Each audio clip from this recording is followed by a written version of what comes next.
ಇಲ್ಲಿನ ಕಾಜಿಯವರ ನಿಧನದ ವಾರ್ತೆ ನಮಗೆ ಬೆಳಿಗ್ಗೆ ಗೊತ್ತಾಯಿತು. ಯಾವಾಗ ಈ ವಾರ್ತೆ ಗೊತ್ತಾಯಿತು ನಾವು ನಮ್ಮ ಪಕ್ಷದ ಸಭೆಯಲ್ಲಿದ್ದೆವು.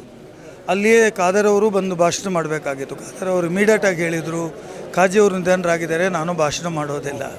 ಹಾಗಾಗಿ ಅಲ್ಲಿಯೇ ನಾವು ಸಂತಾಪ ಸೂಚನೆಯನ್ನು ಮಂಡನೆ ಮಾಡಿ ನಿರ್ಣಯವನ್ನು ತೆಗೆದುಕೊಂಡು ಅಗಲಿದ ಆತ್ಮಕ್ಕೆ ಚಿರಶಾಂತಿ ಸಿಗಲಿ ಎಂದು ಪ್ರಾರ್ಥನೆ ಮಾಡಿದ್ದೇವೆ.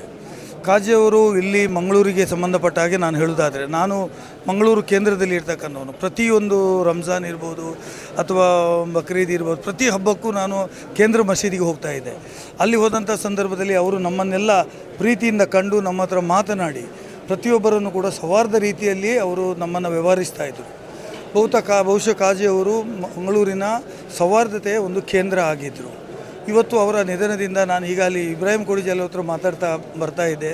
ಅವರು ಹೇಳ್ತಾಯಿದ್ರು, ನಮ್ಮ ಸಮುದಾಯಕ್ಕೆ ಒಂದು ದೊಡ್ಡ ನಷ್ಟ ಆಗಿದೆ ಅಂತೇಳುವ ಮಾತನ್ನು ಅವರು ಹೇಳ್ತಾಯಿದ್ರು.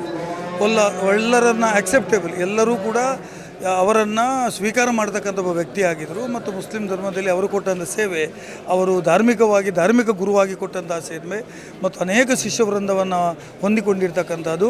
ಬಹುಶಃ ಅವರ ನಿಧನ ನಿಜವಾಗಿಯೂ ನಮಗೆಲ್ಲರಿಗೂ ನೋವು ತಂದಿದೆ ಮತ್ತು ಖಂಡಿತವಾಗಿ ಆ ನೋವು ಸಹಿಸುವ ಶಕ್ತಿ ಆ ಧರ್ಮದ ಎಲ್ಲ ಜನರಿಗೆ ಸಿಗಲಿ ಅಂತ ನಾನು ದೇವರ ಹತ್ರ ಪ್ರಾರ್ಥನೆ ಮಾಡ್ತೇನೆ. ಮತ್ತು ಅವರ ಒಳ್ಳೆಯ ಕೆಲಸವನ್ನು ನಾವೆಲ್ಲರೂ ಮುಂದಕ್ಕೆ ಅನುಸರಣೆ ಮಾಡುವಂತೆ ಆಗಲಿ ಅಂತೇಳಿ ನಾನು ಹೇಳಲಿಕ್ಕೆ ಬಯಸ್ತೇನೆ ಮತ್ತು ಅವರ ಆತ್ಮಕ್ಕೆ ಚಿರಶಾಂತಿಯನ್ನು ಕೋರ್ತೇನೆ.